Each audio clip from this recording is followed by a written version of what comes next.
Power Jams. Everybody stand by. We've got some breaking news. Breaking news. Breaking news. They call me Mr. Tibbs. Yo, what's going on, y'all? 805 Just here, the real Capri Sun. Mr. Cranberry Funk, I still have all my wisdom teeth. Ventura, California is the place on my birth certificate, the real 805. Shout out to all my 805ers in Ventura County, up and along the Central Coast, and anybody touching the Pacific Ocean here in California. On the West Coast, let's get right into it. I knew this was going to happen, y'all. I knew this was going to happen. This man was on the hot seat, and that seat only got a little bit hotter as the playoffs continued and as the Knicks made more progress and got deeper into the playoffs, into the Eastern Conference Finals. It was just announced that the New York Knicks are parting ways with Tibbs. If you're familiar with Tibbs, he's been a coach in the NBA for many years now. He coached Derrick Rose in Chicago, and of course has been coaching the Knicks for the last few years. And, we've kind of seen them come back and really improve, and their roster has gotten better over the years. And they've, acquired players like Jalen Brunson and Cat and Bridges, and they just put together a great team, and they had a great playoff run this season. Made it all the way to the Eastern Conference Finals. They beat Boston Celtics. They had some struggles against the Indiana Pacers. Of course, if you did watch the playoffs in the Eastern Conference Finals specifically, the Indiana Pacers just won, I believe it was last week, and the Indiana Pacers are now headed to the NBA Finals.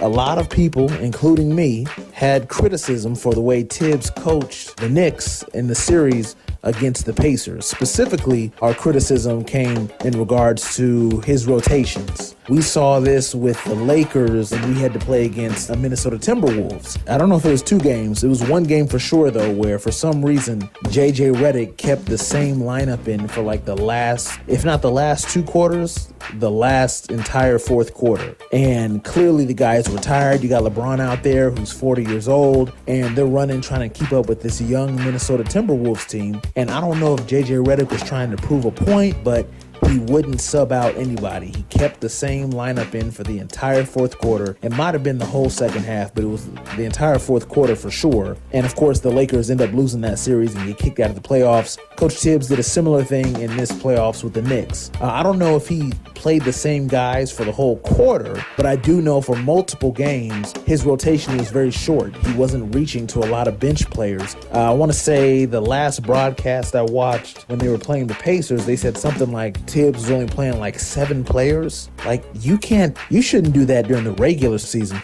But during the postseason, when guys are more tired, when you're traveling more frequently, and you want players to be as healthy as possible, why are you only playing 7 players the entire game?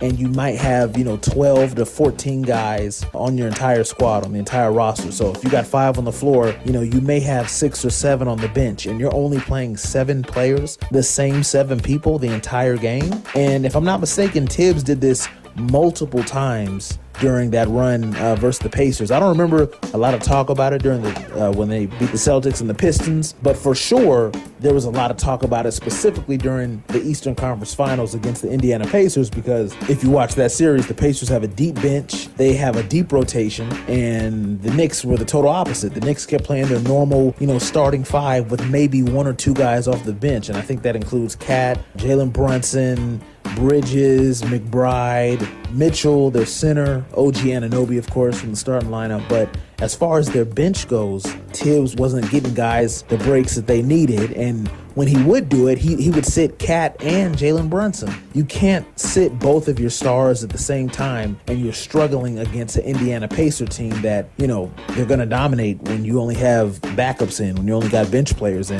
They're going to take advantage of that. So I'm not surprised by this at all. I definitely had a feeling that this was going to happen, or some type of change was going to come, because I would say he did a terrible coaching job. And I think I said it before, the Knicks had a chance to beat the Indiana Pacers and go to the NBA Finals, and the coaching definitely didn't help. So I'm curious to know what y'all think, but that's my thoughts on Coach Tibbs, aka Tom Thibodeau, government name, being fired today by the New York Knicks.